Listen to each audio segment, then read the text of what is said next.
En el libro de Nehemías. Vamos a tener el sermón hoy en el libro de Nehemías. Y voy a leer exactamente en el capítulo 2. Nehemías capítulo 2. Ahí vamos a tener la palabra. Dice el título: Artajerjes envía a Nehemías a Jerusalén. Ahí vamos a tener el sermón hoy. Alabado es el nombre de Dios. Gloria a Dios. Dice la palabra así en Nehemías 2. Sucedió en el mes de Nisán, en el año 20 del rey Artajerjes, que estando ya el vino delante de él, tomé el vino y lo serví al rey. Y como yo no había estado antes triste en su presencia, me dijo el rey: ¿por qué está triste tu rostro? Pues no estás enfermo.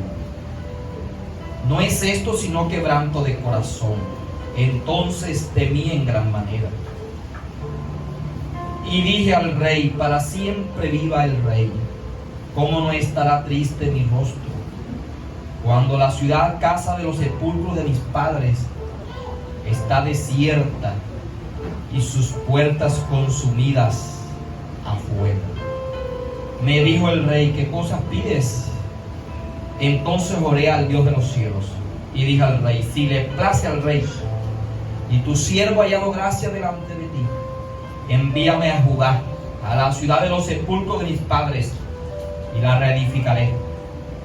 Entonces el rey me dijo, y la reina estaba sentada junto a él: ¿cuánto durará tu viaje? ¿Y cuándo volverás? Y agradó el rey enviarme después que le señalé tiempo. Padre, gracias por tu palabra. Gracias, Señor, porque nos tienes en este lugar. En el nombre de Jesús. Amén. Bien, hermanos, voy a tener el sermón aquí en el libro de Nehemías. Y me voy a centrar en este personaje, en este hombre llamado Nehemías. Oiga bien, Nehemías, que significa Jehová ha consolado. Ahí voy a tener la palabra. Hay muchas cosas bonitas para hablar aquí en este libro, para nosotros aprender. Antes quiero decir que Nehemías pertenecía al pueblo judío. Era un israelita. La segunda cosa que quiero decir es que él no nació en Jerusalén. Él nació en la cautividad, por allá. ¿Y por qué cautividad, hermano? Porque el pueblo de Dios, Israel, le había fallado al Señor, pecando y pecando, y Dios permitió que Babilonia se llevara cautivo a su pueblo, y que ese pueblo estuviera cautivo allá fuera de su tierra, estuviera cautivo 70 años allá. Pero habían terminado los 70 años de esclavitud por el pecado del pueblo de Dios. Y Dios permitió que el pueblo, dio la orden que el pueblo regresara otra vez a su tierra, a Jerusalén. Hermano, me parece mentira que de casi 3 millones de personas que llevaron cautivas, solo regresaron 50,000 personas. El resto de la gente del pueblo de Dios decidió quedarse viviendo en una tierra pagana, porque Babilonia y los persas eran tierras de paganismo, de idolatría, de brujería, de asesinatos, de crueldades y etcétera. Solo regresaron 50,000. Ellos habían vuelto, hermanos, para su ciudad, pero Nehemías no volvió con ellos, sino que Nehemías, dice la Biblia aquí, que se quedó viviendo en Susa, la capital del reino de los persas, porque él tenía un alto cargo en el imperio persa. Ya vamos a hablar de eso.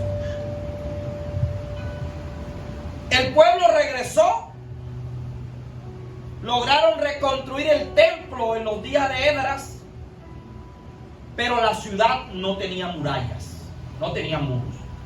Y en la antigüedad, una ciudad sin muro nunca iba a ser próspera, porque los muros eran la protección de la ciudad. Es más, se había construido el templo, pero no se podía adornar el templo de Dios. ¿Y por qué? Porque era un tiempo de vandalismo, en que la gente entraba y despojaba y robaba. Entonces, esa ciudad estaba en una ruina total. No estaba prosperando. La gente estaba afligida en esa ciudad. No habían podido levantar las murallas, que era algo muy importante. A su nombre. Pero yo voy a decir algo hoy. La obra de Dios se debe hacer con hombres de Dios. Y quiere decir, hermano,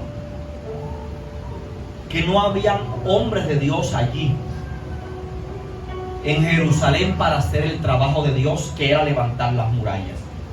No había un hombre de Dios capaz para eso allí. Fíjate bien cómo es la cosa. El trabajo de Dios a veces es mucho, pero los obreros son pocos. Y ahí está Nehemías, hermano. Lo peor es que ya han pasado 150 años del regreso a Jerusalén y los muros no se han podido reconstruir. Eso es mucho tiempo. Y la ciudad sigue en ruina. Un día vinieron de allá de Jerusalén, vino un hermano en la carne, un hermano de sangre de Nehemías, un tal Hanani. Y Nehemías le preguntó, voy allá a visitar a su hermano de sangre, que era Nehemías. Nehemías le dijo, cuéntame, mi hermano, ¿cómo está la cosa por allá? ¿Qué cosa? Y el hermano le dijo, hombre, nosotros estamos mal allá en la capital. Los muros están arruinados, las puertas están quemadas. Es decir, es como si no fuéramos una ciudad. Estamos mal. Estamos sufriendo una afrenta. Somos escarnio. Todo el mundo nos coge de burla. Dice la Biblia, hermano, que cuando este hombre oyó eso lo puede leer en el capítulo 1. Este hombre se estremeció físicamente, emocionalmente. Dice la Biblia, que yo estaba leyendo ahora ahí, que el impacto emocional fue tan terrible en Nehemías, que dice que no se podía mantener de pie, sino que se tiró en el suelo, porque las piernas no le dieron para seguir de pie, sino que las piernas le empezaron a temblar, yo me imagino, ¿no? Y perdió la fuerza y el tipo cayó sentado ahí. El impacto de lo que recibió. ¿Cuántos alaban al Señor? Fíjate bien que eso lo está relatando la Biblia, y lo está relatando por algo. Por algo lo está relatando. Este es un señor, hermano, dice la Biblia allí, que él estaba bien allá, pero es un hombre, Dios mío, tremendo. Este hombre es tremendo. A veces uno habla de Nehemías, pero no mira la profundidad de este hombre. No dice miramos de Nehemías lo de afuera, pero habría que examinar lo de adentro de este hombre. Este hombre lloró, se sentó, cayó ahí sentado, lloró. Y dijo, yo tengo que ver cómo ayudo la obra de Dios. Mire qué preocupación tremenda por la obra de Dios.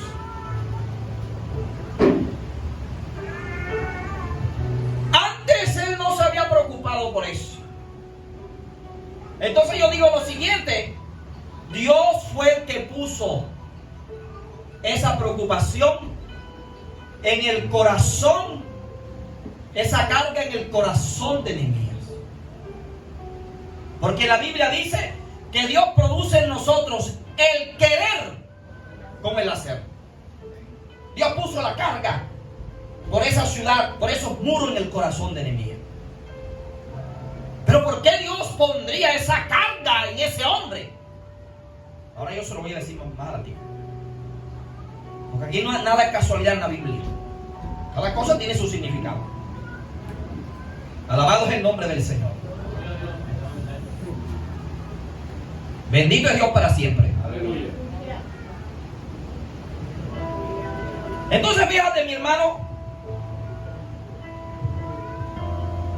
que este hombre cayó en una preocupación tremenda.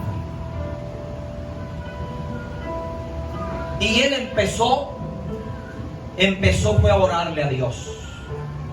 Se llevó, Dios le puso esa carga y él empezó a orarle a Dios.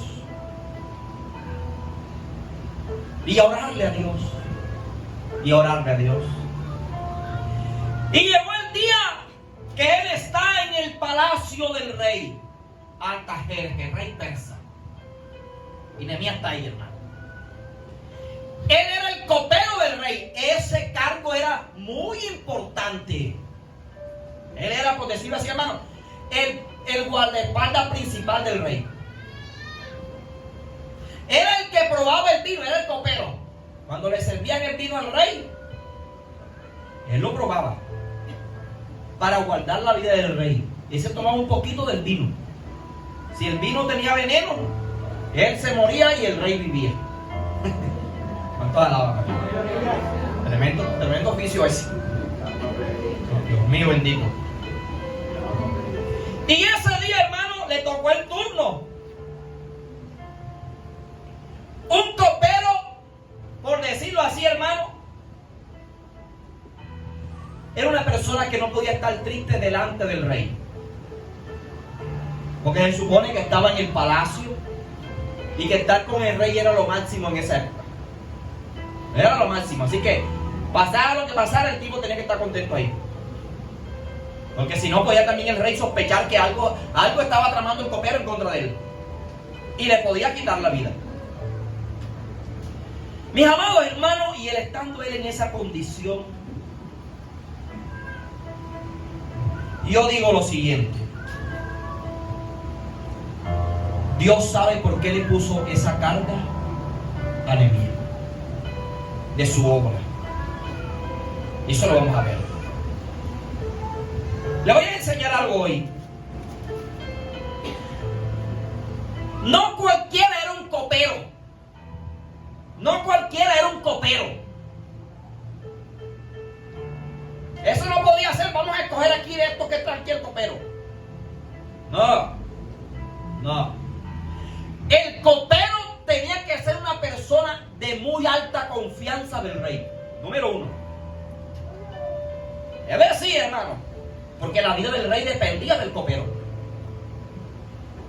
El copero tenía que ser una persona de mucha confianza.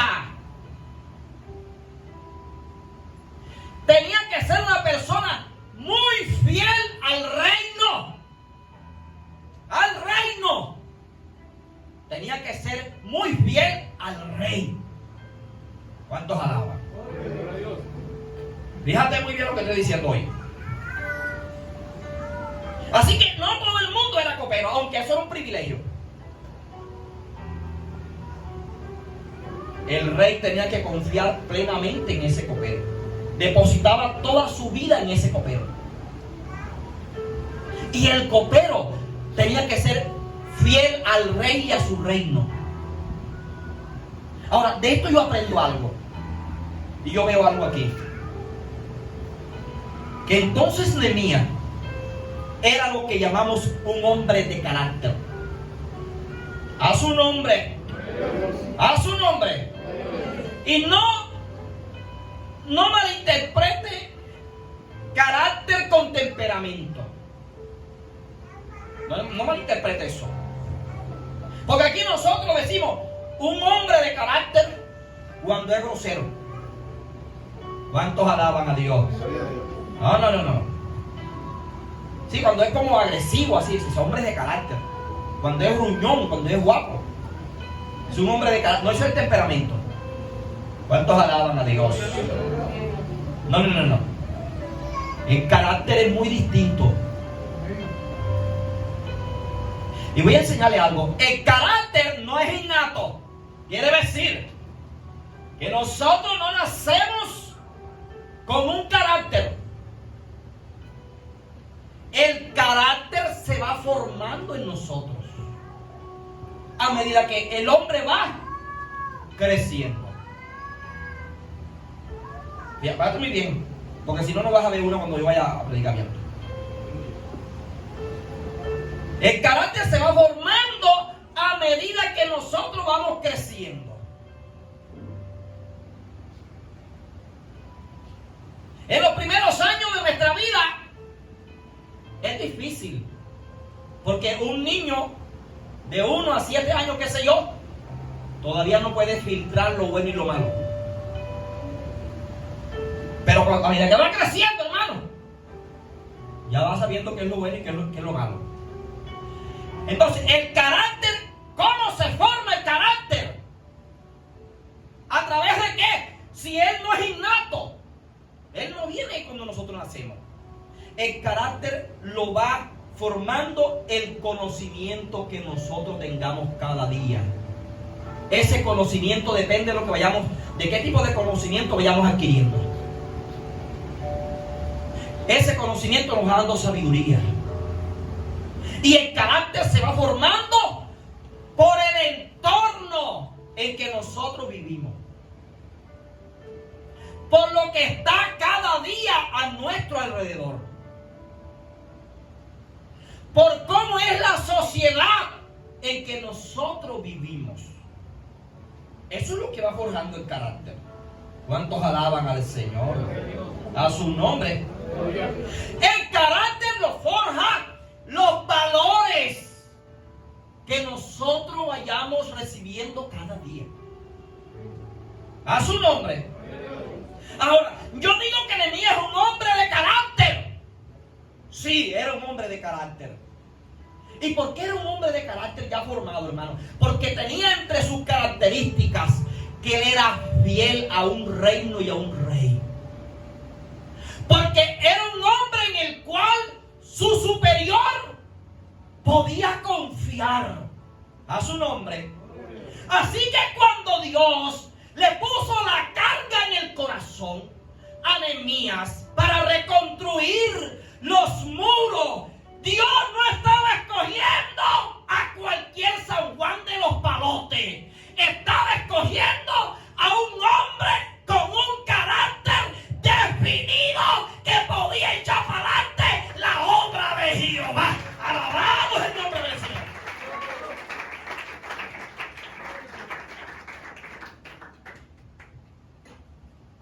Dios sabía a quién estaba escogiendo para hacer su obra.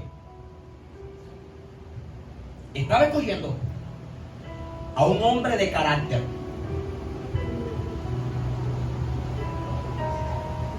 Estaba escogiendo a un hombre, óigame muy bien, a un hombre de carácter definido. A un hombre que si le estaba siendo fiel, y va a quedar redundancia, a otro hombre. Fíjate muy bien lo importante que es aquí, lo que Dios hace. Voy a repetir esto. Me voy a comprimir un poquitico ahora.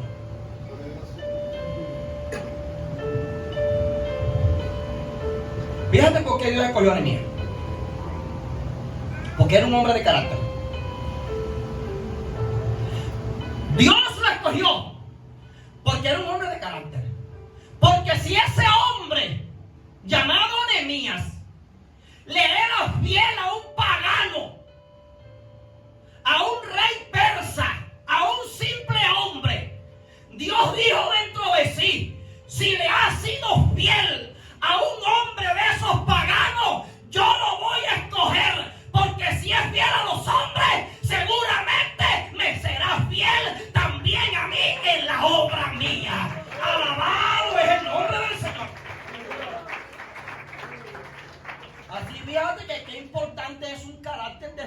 para servir a Dios.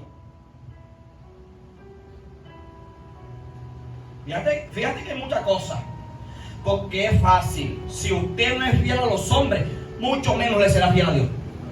Porque al hombre usted lo ve, pero a Dios no lo está viendo. ¿Cuántos alaban? Hermano, por eso este hombre tenía ese cargo. Porque era un hombre fiel a su nombre. ¿Cuántos alaban? No crea que el hombre que Dios escogió para reconstruir los muros era cualquier hombre. No, damas y caballeros. Era un hombre con un carácter definido. Y entre sus características que habían formado o forjado su carácter, estaba uno muy especial: la paciencia. Y no he terminado con la fidelidad, eso lo tomamos otra vez ahora. La paciencia. Este era un hombre paciente. Y no es mentira que para hacer la obra de Dios se necesita ser paciente. Porque si la obra de Dios la quiere hacer un impaciente, acaba con todo lo que se atraviese. ¿Cuántos alaban al Señor? En vez de edificar, destruye. Pero era paciente este hombre. ¿Y por qué usted dice eso, pastor? Porque él empezó a orar en el capítulo 1. Dios, tengo una carga por mi ciudad. Yo no conozco a Jerusalén porque él no había nacido allá. Yo no conozco la ciudad de Jerusalén. Pero esa carga tú la has puesto en mi corazón. Y hoy voy a empezar a ayunar y a orar, Señor. Yo no sé cómo es Jerusalén. Solamente me han dicho cómo era antes, pero ahora está acabada. Pero Dios, allá está el templo tuyo. Allá es donde se te debe adorar a ti. Esa es la tierra de nosotros. Y aunque a mí no me falta nada aquí, yo quiero estar donde tú estás. Alabado el nombre del Señor. Yo quiero ir a esa ciudad y quiero ir, Padre, para reconstruir la ciudad tuya. Mira qué tremendo. Y yo hoy, Padre, yo hoy voy a ayunar por eso. Y hoy voy a orar por eso también. Oh, Padre, dame una respuesta. Y ayunó ese primer día. No hubo respuesta por ahí. ¿Cuántos alaban? Pero Dios, no hubo respuesta. Amaneció al siguiente día. Digo, Padre, hoy yo también voy a ayunar por eso. Porque yo quiero una respuesta. Yo quiero que tú me envíes allá para yo reedificar esos muros, Padre. Yo no sé dónde es, pero yo quiero ir. Y ayunó el segundo día y lloró. Pero Dios tampoco dio una respuesta. Y después le voy a decir por qué Dios no dio una respuesta. Aparentemente no le estaba dando, pero sí estaba trabajando. Porque es lo que yo veo aquí cuando leo este libro.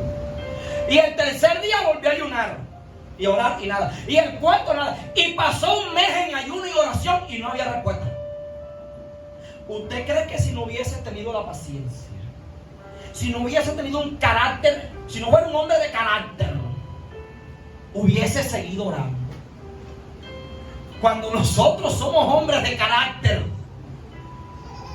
cuando somos personas con un carácter definido y oramos a Dios, y usted tiene un carácter definido, usted tiene paciencia y usted sabe esperar y sabe que si Jehová no respondió hoy, mañana puede responder. Alabado es su nombre. Y si no respondió esta semana, Él no puede hacer la semana que viene. Eso es ser un hombre de carácter. Tiene paciencia. Hermano, pasó un mes y no hubo respuesta. Ayunando y orando. Y pasaron 2 meses y no hubo respuesta. pero no se daba por vencido. Por eso Dios sabe a quién escoge para servirle a Él. Y es importante que los servidores de Dios tengan forjado un carácter cristiano. Un carácter cristiano. A su nombre. ¿Cuántos alaban? Y 3 meses y no había respuesta, pero él no dejaba de ayunar y orar. ¿Cuántos alaban al Señor? ¿Cuántos lo bendicen? Cuando tú eres un obrero que Dios escoge para una obra, o tienes una carga en tu corazón o algo, tú tienes que tener un carácter forjado, tienes que ser paciente y esperar a que Dios lo haga en su tiempo. 3 meses y medio y nada. Así que cuando este señor va aquí donde yo leí para comenzar mi sermón, en el capítulo 2, había esperado 4 meses. Ese es un hombre con un carácter forjado. Ese es un hombre de carácter. Así que un hombre de carácter no es el que guapea. No, eso no es un hombre de carácter. El que anda siempre estrilando, quejándose. Un hombre de carácter es el hombre que le cree a Jehová y sigue orando y no deja de orar hasta que tiene una respuesta del Dios de la Biblia. Cuando recibe la respuesta, deja de orar.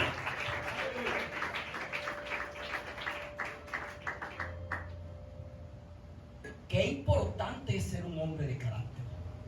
Por eso es que Dios con este hombre para levantar los muros. Mire para acá.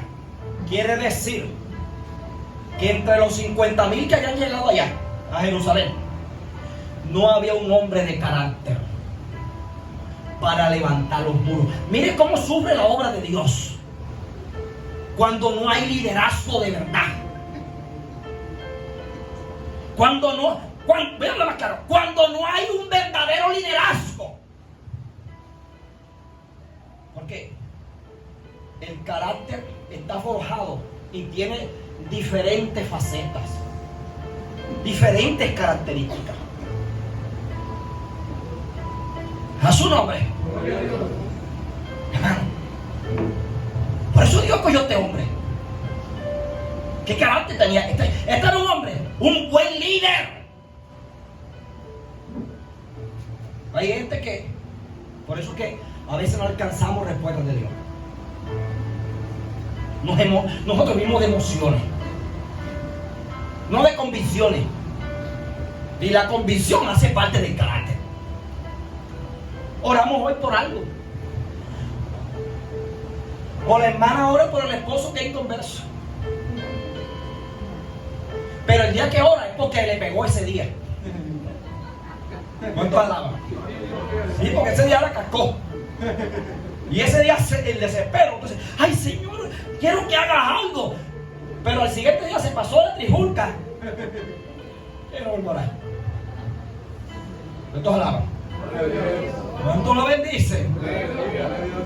No son como aquella venerada anciana que desde que se entregó al Señor dijo: Señor, a partir de hoy te pongo a mi esposo.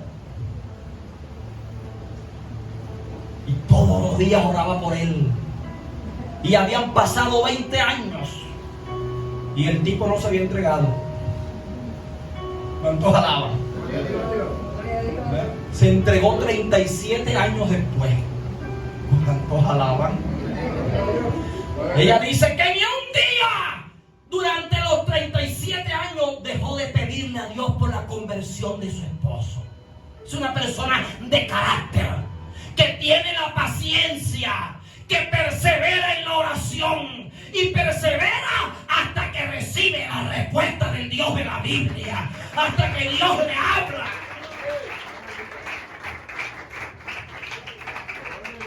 Mis amados hermanos, ¿qué hombre este?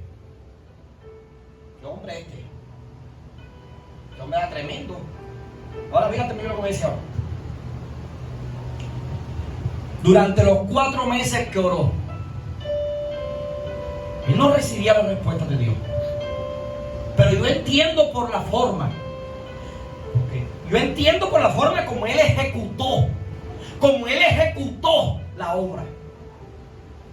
Entiendo que en los 4 meses Dios estuvo preparándolo a él. Porque cuando el rey decide darle el permiso, él ya tiene un plan bien diseñado de qué es lo que va a hacer. Es decir, que mientras oraba, iba planeando lo que iba a hacer allá. Esto es un hombre de carácter. Esto no fue que estaba orando pero no sabía qué iba a hacer. ¿Cuántos alaban? No, hermano.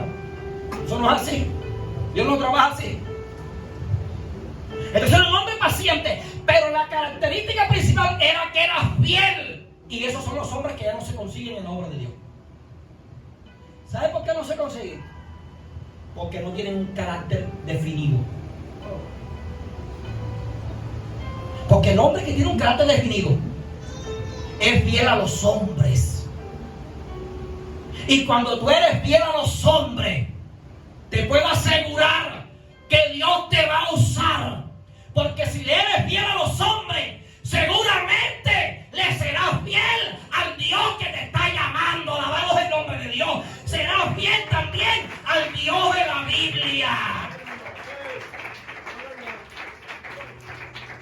Por eso nos dice el Señor en la parábola: bien, buen siervo, en lo poco has sido fiel, en lo mucho te pondré. Hermano, Dios sabía quién estaba escogiendo. Dios sabía quién estaba escogiendo. Este hombre era excepcional. Era un hombre con un carácter definido, un líder con un carácter definido de Dios. Ahora, fíjate muy bien. Fíjate muy bien lo que voy a decir. ¿Dónde se había criado? Entre paganos. Porque los persas eran paganos y los babilonios. Rodeado de idolatría. Rodeado de brujería. Rodeado del mal que usted quiera. Pero fíjate que cuando fue forjando su carácter, no lo fue forjando cogiendo cosas paganas. ¿Cuánto me entiende lo que estoy diciendo? Mire, yo no sé quién le enseñó los valores a él. Porque ahí no lo dice la Biblia. Si fue su papá ya, o su mamá, o su abuelo, el que haya sido. ¿Cuántos alaban? Pero hermano, se forjó bien. Echó mano a los buenos valores. Echó mano a lo bueno. Y en medio de corrupción decidió forjar su carácter con un temor, no a los ídolos, sino con el temor del Dios que lo había traído a este mundo, a Jehová de los ejércitos. Forjó su carácter acerca de Dios. No es decir, sí paró, sino en la calidad de persona, el potencial que tenía este líder. Por eso hoy son pocos los llamamientos a ministerios, porque los hombres no son fieles a los ministros. Sí, es así, hermano. Y la iglesia donde yo me levanté tuvo muchos problemas de ministro, pero nunca me levanté al ministro. Nunca me voy de ahí. El pastor era el pastor. Y de él aprendí muchas cosas. ¿Cuántos alaban? De ahí es que parte todo. Es de ahí. De la fidelidad. Mira esta palabra, léela en tu casa, estúdiala más todavía. Estúdiala. Analícela. ¿Cuántos alaban al Señor? ¿Cuántos lo bendicen? Cuando otro murmure del ministerio, tenga un carácter cristiano, usted no murmure. Párese en la raya. cristianos. Los cristianos con un carácter definido no murmuran del pastor, ni de los líderes, ni de los ancianos. Los ministerios, la gente formada, lleva los problemas a la presencia de Dios. Alabado es el nombre de Dios. Los lleva en oración.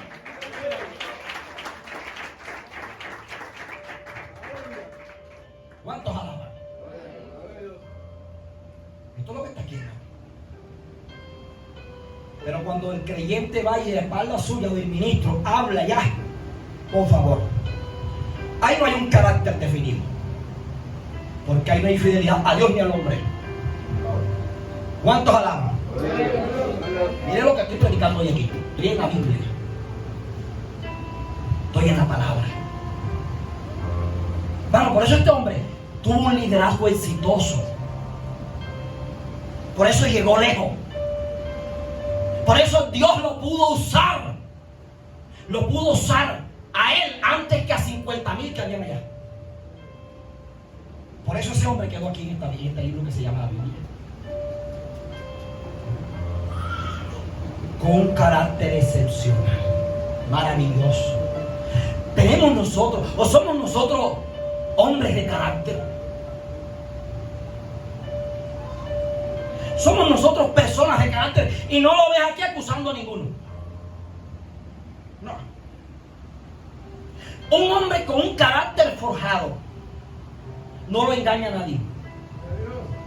Porque cuando él fue allá a Jerusalén a reconstruir, allá se le levantó el diablo y le envió un falso profeta. Fíjate muy bien lo que implica tener un carácter definido. Ser un hombre de carácter que puede discernir la mentira desde lejos. Y el hombre le dijo: Nehemías, así dice Dios el Señor, enciérrate en el templo, porque van a venir para matarte. Porque había una oposición del diablo que no quería que se levantaran los muros. Y él dijo: un hombre como yo. Ay, Dios mío. Hombre de carácter forjado, hermano. Un hombre como yo ha de encerrarse. ¿Cuántos alaban? Dios, guárdeme Dios que yo haga eso. Y dice después: y entendí, dice mi hermano, que Jehová no lo había enviado sino el diablo. Un hombre de carácter tiene el discernimiento para saber cuando es el Espíritu Santo el que habla y cuando es el diablo el que se mete y habla dentro de la obra de Dios, y cuando las profecías son falsas. No había otro, hermano. No había otro. No había otro como el berraco a este hombre. Un hombre de carácter es berraco. No lo hace desistir nada de la obra de Dios. No vive lloriqueando. ¿Te imaginas este hombre? Eso fue oposición desde que comenzó la obra. Y usted está pidiendo que Dios lo use. Empiece por lo primero. Tienes un carácter definido ya. Eres paciente. Eres fiel a los hombres y a Dios. Tienes convicción. Tienes discernimiento. Por eso nuestro evangelio está como está. Y yo no voy a hablar solo del evangelio, porque los liderazgos se han acabado. Y voy a hablar más claro. Hasta en el mundo secular voy a hablar. Por eso las naciones del mundo, incluyendo nuestro país, estamos como estamos. Porque nos falta liderazgo aún en lo político. Pese lo que estoy diciendo. Péselo. Por eso las naciones están como están, por falta de liderazgo. Pese lo que yo digo hoy, péselo todo el que ve este video. Nos falta de liderazgo hasta en lo secular. Por eso está el mundo descompuesto como está. Si hubiera un verdadero liderazgo, tanto en los países, en lo secular, como en lo religioso, el mundo fuera muy distinto, fuera diferente. ¿Cuántos alaban a Dios? ¿Cuántos me entienden? voy a terminar. Y el rey le dijo, ¿qué es lo que tú estás pidiendo? Y él le dijo, rey, yo estoy triste porque allá en la ciudad de mi padre eso está acabado. Y el rey dijo, ¿qué tú pides? Y dice que oró otra vez ante el Señor. Otra vez le oró a Dios ahí. O sea, hermano, qué hombre fantástico. A su nombre. Yo pudiera decirle muchas cosas de este libro y de este Señor. Lo que le puedo decir al final es que era un hombre de carácter. Colóquese sobre sus pies. Vamos a darle gracias a Dios. Padre, gracias. Te adoramos, Señor.